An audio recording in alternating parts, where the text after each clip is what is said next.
Okay, welcome back. In this video about the Apprentice S15E ready to fly airplane. The ready to fly means it came with this radio, the DXE radio. It's the one I've been using all the time in the films lately. And it's a pretty good radio. For $30, it's a pretty good radio. But it's not the best radio or even the second best radio. There's, first off, lots of Spektrum radios that I recommend over this one, and I'm going to show you a couple of them. In fact, I'm going to show you two here. One I recommend, one it's okay, but I'll tell you why I don't actually use it much. So the one I recommend is this DX6E. Okay, it's the better radio. I won't call it the absolute best because the DX18 or 20 is probably the absolute best, but they're really expensive, like twice the price of the airplane. So this radio costs $200, and it's got a lot of features and functions which I'll go into in a few minutes. So, okay, so that's a DX6. Okay, recently they came out with a DX6E. That replaced the DX6i. The DX6i has been around like 12 years, been a good workhorse radio for a long time. I've owned one for almost 10 years, and it's dated. It's seen its better days. Would not recommend it even if they didn't quit selling it. This came out in about a month or so ago, and they've just recently dropped the old DX6i. The DX6i was $130. This is $150. This is $200. So what do you get that's different between the $200 one and the $150 one? To me, some significant things. They're both 6-channel. They both have telemetry, and they both have wireless trainer and lots of other nice features like that. But this one has voice alerts, and this one doesn't. It doesn't have a voice to it. Doesn't have a speaker on it. Okay, there's a little speaker right here. Okay, and there's no speaker on this one. And so the only thing this can do is sound a tone if it needs to tell you something. Okay, and so what that means to me is there's a timer, for example, in here, and as it counts down the minutes for the timer, you hear a tone. Well, okay, was that tone 4 minutes remaining or 2 minutes remaining? I don't know. In this radio, the countdown timer, it actually tells you 6 minutes remaining, 5 minutes remaining, 4 minutes remaining, and even when it expires, it counts up 1 minute over, 2 minutes over, and so forth. So this is a voice alert radio, which is, to me, that $50 is worth the voice alone. There probably are some other features and functions. They both have the same number of models, 250 models. I haven't actually compared all the details of this yet. I might do a separate video just about the 6E and what it does and doesn't do compared to the 6. So I highly recommend the 6. I've had this one, I guess, at least a year and a half, maybe 2 years. I don't exactly know when I bought it. They both have the same number of switches and kind of switches they work and all, and they will certainly fly this. So, but what I'm looking for, where I'm heading with this is a telemetry compatible with voice. This is telemetry compatible without voice. So I'm going to choose the voice, and you'll hear why in future videos. So where I'm heading with this is I want telemetry in this because I want to know how much battery voltage is left as I'm flying. And so in a future video, not too far off, I'm going to tell you about this receiver that is a telemetry enabled receiver.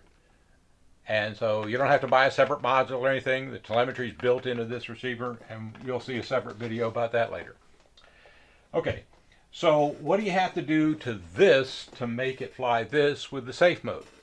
That's what's coming up. So the first thing I'm going to show you is I've been using this as a buddy box for a long time. I actually used it to fly some airplanes to begin with, but it's my basic buddy box. So I'm going to turn it on, and I'm going to set up a new model for this airplane. So the first thing you do is, there's this display, okay? And I'm going to push these two buttons, the clear and back button, at the same time. And it'll show me all the, so I'm on model number 41 there. And I'm going to scroll down to where it says Add New Model, okay? And so I'm going to click Add New Model. And it says, do you want to create a new model? Of course I do. So I'm going to hit the word Create, okay? And then you go into the system menu to where, not of the new model, I don't think, let's see, model name, okay, yes it is the new model. Okay, so what I'm going to do now is, it takes a bit of time to set this up because you got to click through a bunch of stuff, and I'm going to show you the results of programming this in just a moment. So what I'm going to do is get a close-up camera view of the screen and show you step by step each function in the two menus. There's a system menu and a function menu. So I'm going to show you each one of those and what's in there and how this actually works setting this up. You can refer to the manual, and I'll show that to you in a minute too, about how to use a radio that allows you to control the safe mode technology in this airplane. So I'll be back in a minute with a close-up of this radio. Okay, so here's the close-up of the DX6, and I'm going to go step by step through each of the functions and system menus to show what's in it and how it applies to the Apprentice S. So first off, I'm going to hit the roller button here and scroll down until I get to the system setup. By the way, let me show you one thing. Note here my battery is low. When this gets down to 4.9, 4.8 for sure, I'm going to put new batteries in this. So after I'm done with here, before I go flying with this in the field, I'm going to put some new AA batteries in this. Okay, so here we go. So in the system setup, yes, I do want to do system setup. Okay. Model select just allows you to select which model. This is model number 35, and the model type is by default a airplane. So we're going to live with that. Next is the model name, which is, I said, this is model number 35, and I've called it Apprentice S because that's what it's going to be. Actually, Apprentice Safe, because I may have a separate receiver in here in which it'll be Apprentice Not Safe, I guess. So the aircraft type is normal. Okay, what normal means, the first normal means is that one servo controlling the two ailerons, and because we're on a Y connector, that's by default means it's one servo, basically one channel controlling both the left and right ailerons. That's normal, and the normal tail means there's two servos for the tail. Okay. Now the flight mode setup is what I like to use for flight mode is the low, medium, and high rates. All of your airplanes should have the ability to change the rate, and I'll go into details about the kind of rates I use in a few minutes. I'll show you what they are. But I like the flight mode switch to be controlling my rates. And the flight mode switch in this case is switch B, and it gives me 3 flight modes. So switch B is the upper left switch. It's easy to hit with your left finger. And so with that comes the spoken flight modes. So I'm going to flip the switch. It's in low rates right now. So if I flip it to mid rates or high rates, those are the 3 rates that I like to have. Okay? And this is where it actually says what it is. This is a test. Low rates. You can hear what it's going to sound like. Okay? The channel assignment is extremely important for the safe modes. Okay? So the port assignments are all the same. Gear is gear, aux1 is aux1. Obviously the throttle, these are all the defaults for the control surfaces, gear and aux1. So the important thing is gear channel is going to control whether you're in beginner, intermediate, or advanced mode. And you need a 3-position switch for that. Okay? And the 3-position switch I like to use for the DX6 is switch D. I'm going to pull this down a minute. So that's switch D, okay, and it's 3-position. This is 2-position. This is 3-position, but I like that to be the flight mode, because not all airplanes are going to have beginner, intermediate, advanced, but all airplanes that you fly will have the low, medium, and high rates. Okay. So I want the gear switch, the gear channel, to be on switch D, and if you look in the manual on page, I'll tell you in a second. This is all on page 23 of the manual. Explains this in more detail. Okay, so I want the D switch, the one I showed you. In fact, it's a long switch too. I'll show you again. It's a long switch like this, and it's easy to hit with this left index finger. Okay.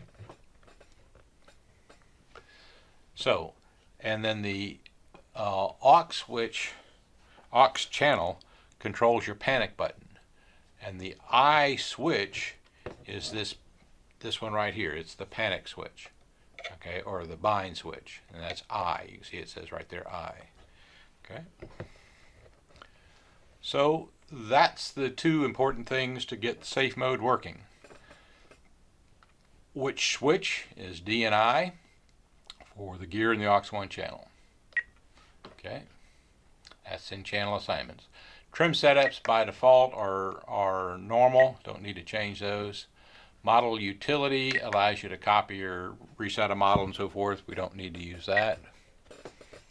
Warnings by default, there's always a warning for the throttle over 10%. It won't let you turn the radio on, and that's all default, no changes. Telemetry, we're not going to have telemetry yet. Oops, I hit the wrong button. Sorry. Let me get back into setup. So in telemetry, the telemetry by default is good. We don't need to change anything. In the future, we'll add some telemetry.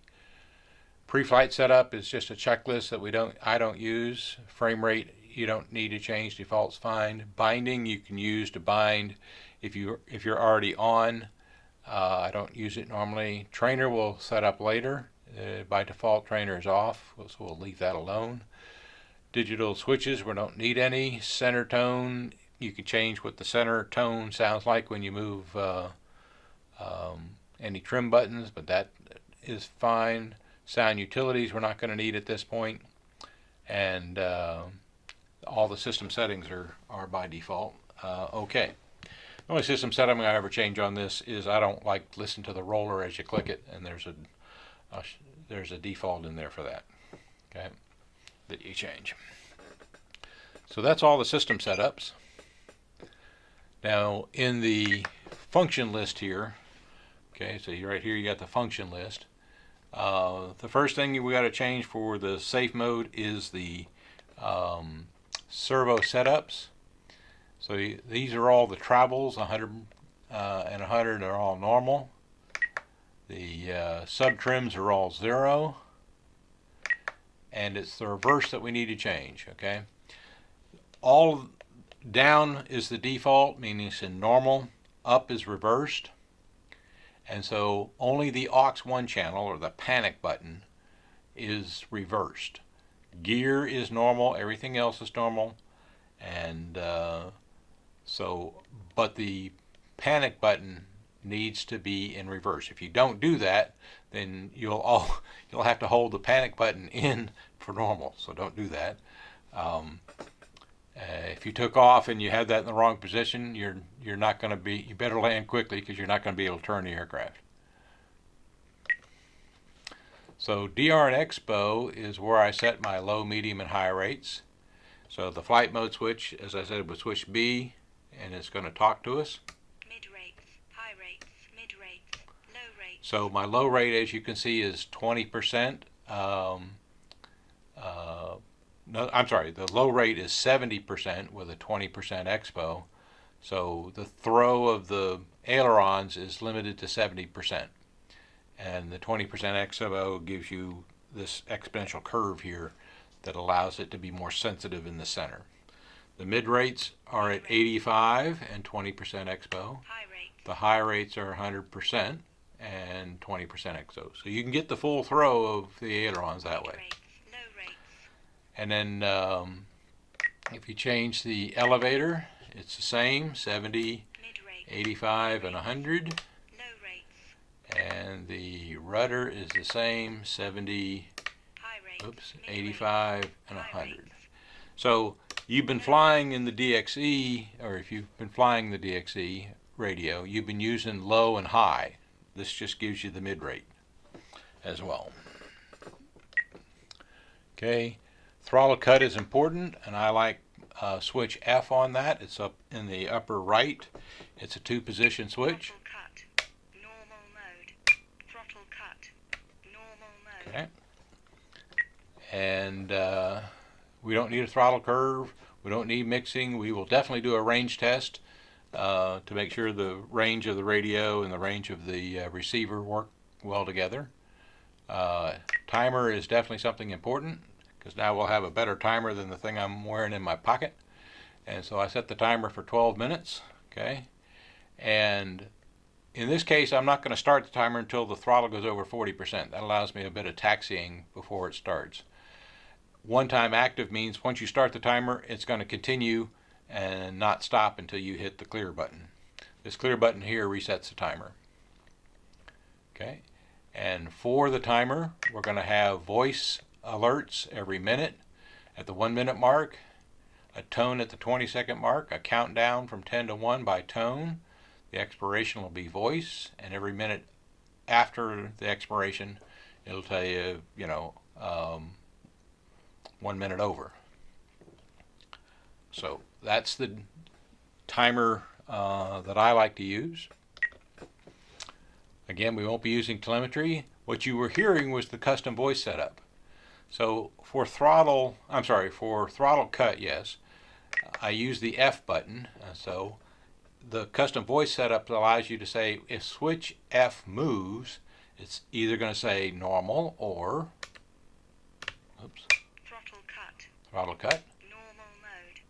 Throttle cut. Okay, that's just the F button moving back and forth. Okay, and the same is true of beginner, intermediate, advanced. We put it on switch D. Intermediate mode, experienced mode, beginner mode. So every time you move the switch, you get to hear what you did. That's very important. And then the I switch is the bind button or panic button. Panic, normal mode. Panic, normal mode. Okay. So that gives you the voice alerts that you need every time you move a switch. Okay. And that's it. Those are all the settings. So thank you for watching, and stay tuned for the next video.